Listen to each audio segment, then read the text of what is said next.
Episode 37। तुम्हारा एहसास बहुत खास है। दोपहर का वक्त। ईशा का मूड सही करने के लिए हर्ष उसे लेकर सीधा शहर के बाहर चल पड़ा। उनकी गाड़ी सुनसान रास्ते से होकर एक पहाड़ी पर जाकर रुकी। सामने खुला सा मैदान था। दूर दूर तक सिर्फ हरी घास नजर आ रही थी। यहाँ आकर ईशा की आंखें चमक उठी। वो बच्चों की तरह खुश होकर उछल कूद करने लगी और कांच के बाहर देखने लगी। उसके होठों पर मुस्कान देख हर्ष भी रिलैक्स हो गया, वरना उसे बहुत गिल्टी फील हो रहा था। ईशा ने सुबह उसे साथ ले जाने के लिए कहा था, पर उसने मना कर दिया। अगर वो उसे ले जाता तो उसकी बच्ची की आंखों में कभी आंसू ना आते।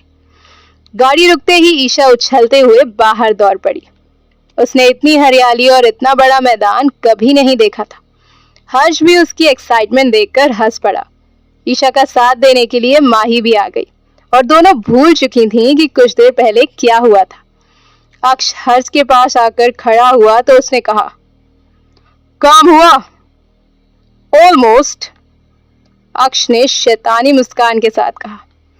लॉयर के साथ प्रिंस भी गया था। ट्रस्टी को मजबूर कर दिया जबरदस्ती साइन करने के लिए, और जो वो तीनों लड़कियां एक साथ करने वाला था ना, वही हमने उसकी बेटी के साथ कर दिया है। सभी स्टूडेंट्स ने उनके खिलाफ कंप्लेन कर दी है, इसीलिए शायद ही उसे किसी अच्छे कॉलेज में एडमिशन मिल पाए। हर्ष के दिल को ठंडक मिल गई। उसने कहा, कॉलेज मुझे बच्ची के नाम पर चाहिए।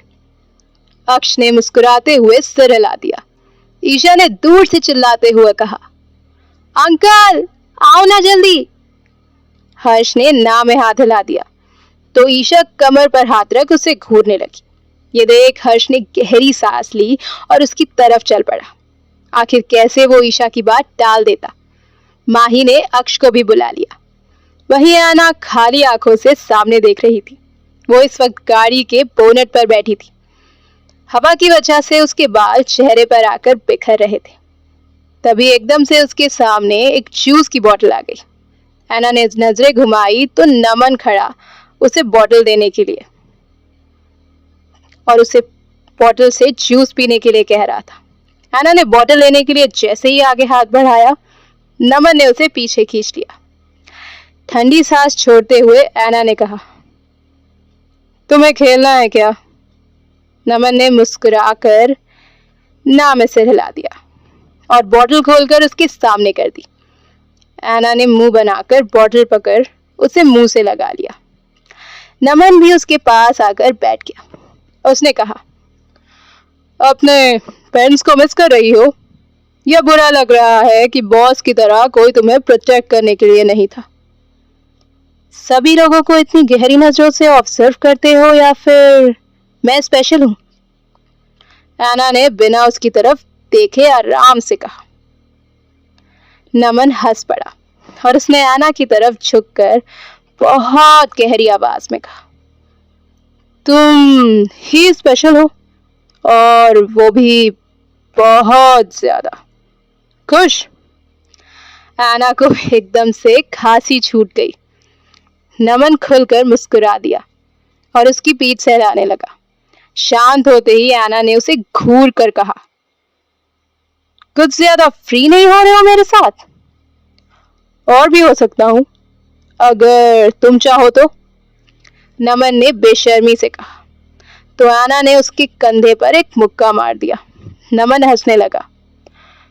कभी अगर हमारी शादी हो जाए तब भी ऐसे ही मारोगी मुझे? तब तो वो डोमेस्टिक वायलेंस कहलाएगा ना, राइट? ऐना ने अपने जबड़े भींच लिए। वो कुछ करती उससे पहले ही नमन वहां से उतरकर भागने लगा। ऐना भी गुस्से से उसके पीछे दौड़ पड़ी। हर्ष की नजरें सामने वाली पहाड़ी पर थी, जहां छोटा सा झरना नीचे गिरते हुए गायब हो रहा था। वो बिल्कुल सफेद दूध की तरह लग रहा था। अंकल, ये सब कितना खूबसूरत है ना। ऐसा लगता है यही घर बनाकर हमेशा के लिए बस जाए। कितनी शांति है यहाँ, ना कोई परेशान करने के लिए।